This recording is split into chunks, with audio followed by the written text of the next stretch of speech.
What happens when ordinary people are given absolute power over others? In 1971, a group of college students volunteered for what they thought was a simple psychology experiment. But within just 6 days, that experiment turned into something much darker, a glimpse into how quickly the human mind can descend into cruelty. This is the story of the Stanford Prison Experiment and how it turned good men into monsters.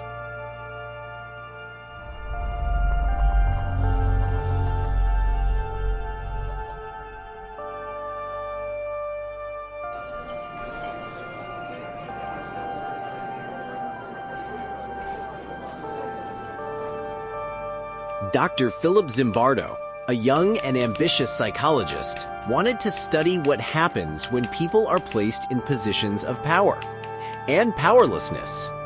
His idea was simple: simulate a prison inside the basement of Stanford University's psychology building. He advertised for volunteers, men aged 18 to 25, offering $15 a day to take part in a 2-week social experiment. Out of more than 70 applicants, he selected 24 students who were deemed psychologically healthy and stable. Half would be assigned as guards, half would be prisoners. And that's when the line between reality and role play began to blur.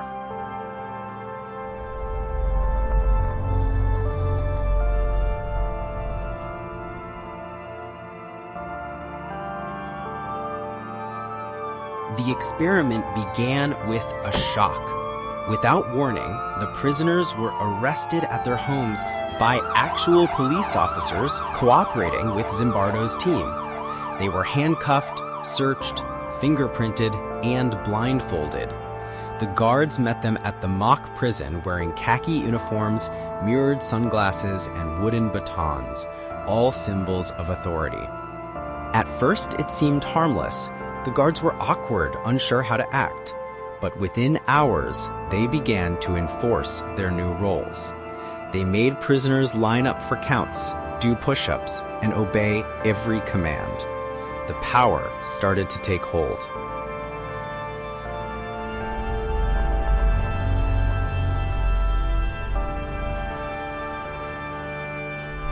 By the second day, things spiraled out of control. Prisoners rebelled, tearing off their ID numbers, barricading themselves in their cells. The guards responded with fire extinguishers, psychological abuse, and humiliation. They stripped the prisoners naked, removed beds, and forced them to clean toilets with their bare hands. None of it was real, but it felt real. And that was the point, or perhaps the danger. Zimbardo himself began to lose perspective, acting as the prison superintendent instead of the scientist. When a prisoner broke down crying, he didn't stop the study. He simply replaced him with another volunteer.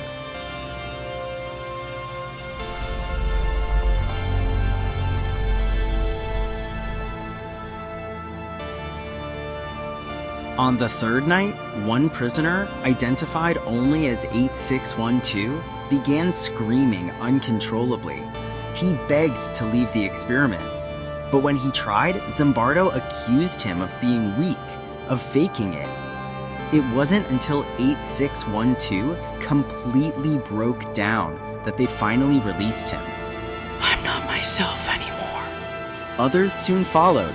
Some guards became sadistic, inventing cruel punishments, forcing prisoners to simulate sexual acts, even denying them food.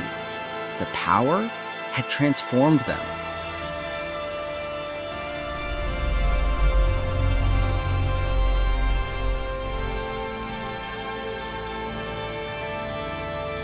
It might have continued for the full 2 weeks, if not for one woman. Christina Maslach, a graduate student, came to observe. When she saw prisoners blindfolded, chained, and broken, she was horrified. "What you're doing to these boys is terrible," she told Zimbardo. It was the first time someone had called it what it truly was: abuse.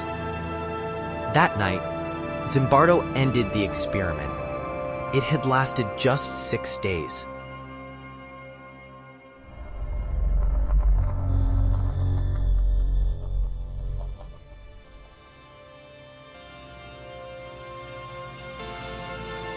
the Stanford Prison Experiment became one of the most infamous studies in psychology. It showed how easily social roles, guard and prisoner, can override morality and identity. It also raised questions that still haunt psychology today.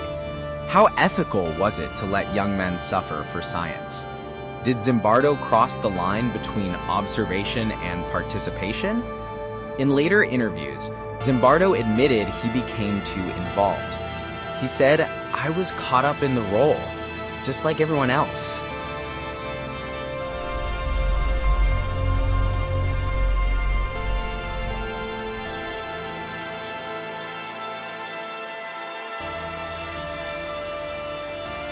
It's easy to think we'd never act that way, that we'd never hurt someone just because we were told to. But the Stanford Prison Experiment reminds us how fragile our sense of morality really is. Sometimes evil doesn't need monsters. It only needs uniforms and permission. So the next time you wonder what makes people cruel, remember this: you don't need to be evil to do evil things. You just need to believe you're allowed to. Subscribe for more true stories from the dark side of history.